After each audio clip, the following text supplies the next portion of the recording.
Shalom, selamat malam Bapak Ibu Saudara yang dikasihi Tuhan Yesus Kristus. Selamat kita berjumpa kembali dalam renungan pada malam hari ini.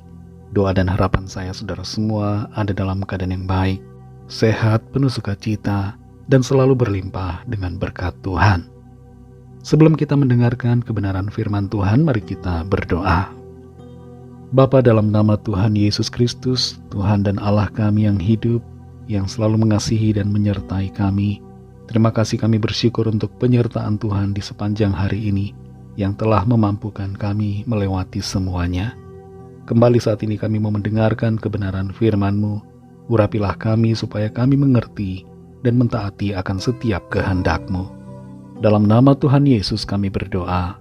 Haleluya. Amin. Saudara yang dikasihi Tuhan, ayat firman Tuhan saat ini terdapat dalam kitab Mazmur pasal 125 ayat 1 dan ayat yang keempat. Tertulis demikian: orang-orang yang percaya kepada Tuhan adalah seperti gunung Sion yang tidak goyang, yang tetap untuk selama-lamanya. Lakukanlah kebaikan ya Tuhan kepada orang-orang baik dan kepada orang-orang yang tulus hati. Saudara yang dikasihi Tuhan, harga bahan bakar minyak setelah konflik antara Iran dan Israel terjadi sudah naik di berbagai negara. Dan hal ini memicu juga naiknya berbagai harga barang-barang lain. Di Indonesia, per hari ini harga BBM juga naik. Dan kenaikan ini biasanya akan diikuti dengan kenaikan harga yang lain. Kalau kita renungkan dan pikirkan kembali, sejak dulu sampai sekarang, harga-harga selalu naik, tapi kita bisa melewatinya. Dan kalau saat ini harga kembali naik, jangan biarkan stres dan kekhawatiran membuat kita kehilangan semangat dalam menjalani hidup. Tetaplah percaya bahwa di dalam Tuhan kita semua akan terpelihara. Dalam Mazmur 125 ayat 1 dan ayat 4 ini dikatakan, orang-orang yang percaya kepada Tuhan adalah seperti gunung Sion yang tidak goyang, yang tetap untuk selama-lamanya.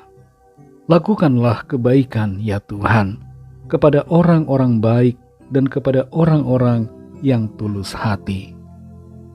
Gunung Sion saat ini menjadi tempat destinasi wisata rohani di Israel. Ada banyak turis dari berbagai agama datang ke sini. Bukan hanya Yahudi dan Kristen saja, tapi dari agama Islam juga ada yang datang untuk melihat makam Raja Daud, karena mereka menghormati Daud sebagai seorang nabi.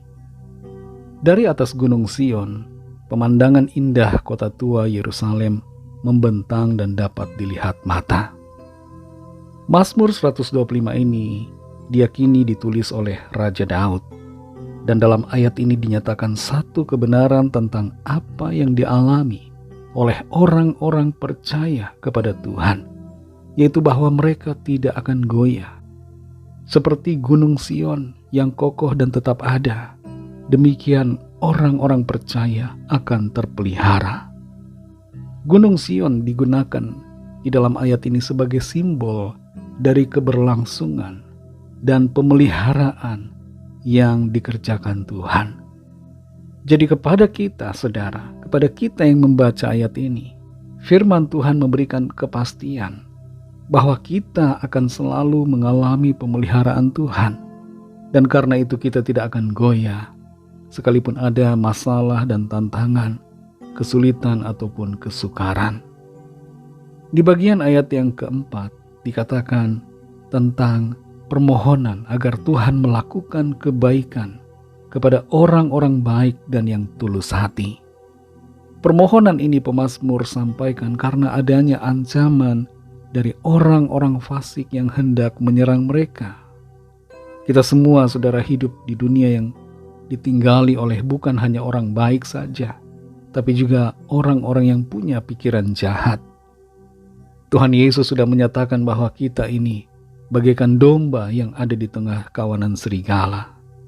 Artinya adalah bahwa ada ancaman di sekitar kita dari orang-orang yang tidak menyukai kita, yang hidup dalam kebaikan dan kebenaran.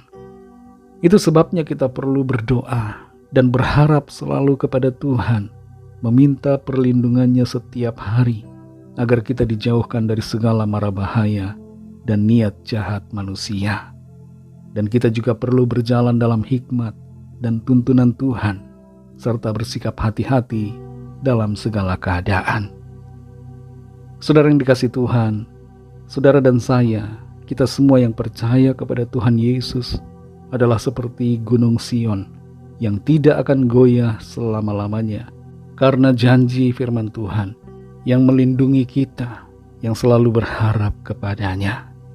Dia memegang kita dalam tangannya selama kita ada di dunia ini, dan sampai pada kekekalan dalam sorga yang mulia, kita selalu ada dalam pemeliharaan dan kuasa Tuhan. Mari kita berdoa. Terima kasih Tuhan Yesus, kami mengucap syukur untuk firman-Mu yang sudah kami dengar. Firman-Mu ya Bapa yang memberikan kami kekuatan. Kami yang percaya dan yang berharap kepadamu adalah seperti Gunung Sion yang tidak akan goyah, yang tetap untuk selama-lamanya. Kami bersyukur untuk janji firman-Mu yang memberikan kami ketenangan dan sukacita, membawa damai sejahtera, semangat dan pengharapan di dalam kami. Karena kami punya kepastian di dalam Tuhan yang selalu ada bersama dan memelihara kami. Kerjakanlah ya Tuhan kebaikan-Mu di dalam kehidupan kami masing-masing secara pribadi, dan limpahkan kami dengan berkat kasih karunia-Mu Tuhan, baik jasmani dan juga rohani. Berkati kami Tuhan di sepanjang malam hari ini dalam istirahat kami. Lingkupilah kami dengan kasih dan kuasa-Mu. Berikan kami tidur yang nyenyak dan bangunkan kembali besok pagi dengan kekuatan yang baru. Kami berdoa membawa setiap pergumulan kami masing-masing, setiap permohonan doa yang disampaikan. Kiranya Tuhan melawat setiap kami, mengerjakan kuasa pertolongan dan mujizat-Mu bagi kami. Kesembuhan terjadi, ada pemulihan, ada kelepasan, ada pertolongan Tuhan yang heran yang Tuhan kerjakan. Berkatilah bangsa kami Indonesia dan juga semua bangsa di dunia ini. Berikanlah keamanan, kedamaian dan kesejahteraan, dan lawatlah setiap orang dari segala bangsa supaya percaya kepadamu dan menerima anugerah keselamatan. Ampunilah kami akan dosa dan kesalahan kami, seperti kami juga mengampuni orang yang bersalah kepada kami, dan pimpin kami menjadi sempurna seturut dengan rencana-Mu. Dalam nama Tuhan Yesus Kristus, Tuhan dan Juru Selamat kami sudah berdoa dan mengucap syukur. Haleluya. Terimalah berkat Tuhan. Tuhan memberkati engkau dan melindungi engkau. Tuhan menyinari engkau dengan wajah-Nya dan memberikan kasih karunia. Tuhan menghadapkan wajah-Nya kepadamu dan memberikan damai sejahtera. Berkat dan anugerah Allah Bapa, kasih karunia dari Tuhan Yesus Kristus, dalam persekutuan dengan Roh Kudus, menyertai kita semua, sekarang ini dan sampai Maranatha Tuhan Yesus datang kembali, dan bahkan sampai selama-lamanya. Dalam berkat nama Tuhan Yesus Kristus, haleluya, amin. Puji Tuhan, saudara yang dikasihi Tuhan, saya percaya firman Tuhan menjadi berkat dan kekuatan buat saudara semua, dan Roh Kudus akan menolong saudara untuk lebih lagi memahami kebenaran firman Tuhan dan hidup selalu dalam kemenangan. Tuhan Yesus memberkati saudara semua. Sampai jumpa dalam renungan yang berikutnya. Haleluya.